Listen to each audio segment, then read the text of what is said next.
অন্নপূর্ণা ভান্ডার প্রত্যেক মাসে 3000 টাকা করে এই স্কিমটি চালু করা হয়েছে।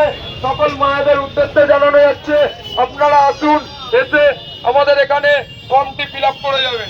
আজকে বিজেপির কিছু কর্মী এখানে সোনারপুর চত্বরে আমরা যেখানে দাঁড়িয়ে আছি ঠিক এই জায়গাতে টেবিল চেয়ার পেতে তারা মহিলাদেরকে টাকার প্রলোভন দেখাচ্ছিল এবং অন্নপূর্ণা ভান্ডারের নাম করে তারা ফর্ম ফিল আপ করানোর জন্য প্রত্যেকের কাছ থেকে আধার কার্ড চাইছিল। আমরা খবর পাই এবং খবর পেয়ে আমাদের লোকেরা আসে, তখন ওরা পালিয়ে যায় এবং আমরা নির্দিষ্ট সময়ের মধ্যে ইলেকশন কমিশনের কাছে আমরা কমপ্লেন করেছি, পুলিশ অবজারভারকে জানিয়েছি।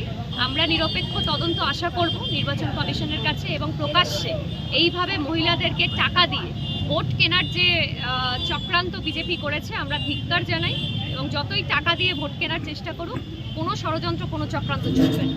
এবং প্রত্যেকটা মানুষকে মানে আমরা জানানোর চেষ্টা করছি যে ভারতীয় জনতা পার্টির হাত থেকে খুবই সাবধান, কারণ ওরা ব্যক্তিগত তথ্য জানতে চাইছে এবং আমরা দেখেছি ইতিমধ্যে যে ভিডিও ভাইরাল হয়েছে সেখানে বিহারে মহিলাদেরকে টাকা দিয়ে আবার টাকা রিটার্ন নেওয়া হয়েছে। তো বিজেপির চরিত্র, বিজেপির কালচার সবাই জানে, সেটা আরও বেশি করে মহিলাদের জানা উচিত যে মহিলাদেরকে ওরা কীভাবে ঠকায়।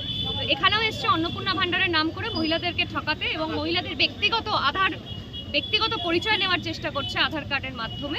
প্রধানমন্ত্রী নরেন্দ্র মোদীজি মায়েদের উদ্দেশ্যে প্রতিশ্রুতি দিয়েছিল যে এই স্কিমে আমাদের এই ক্যাম্পে ফর্ম ফিল আপ করা চলছে, আপনারা সকল মাতৃশক্তি এসে ফর্ম ফিল আপ করবেন। এবারে ভাই ভোটের লড়াই এই এখানেই দেখবো।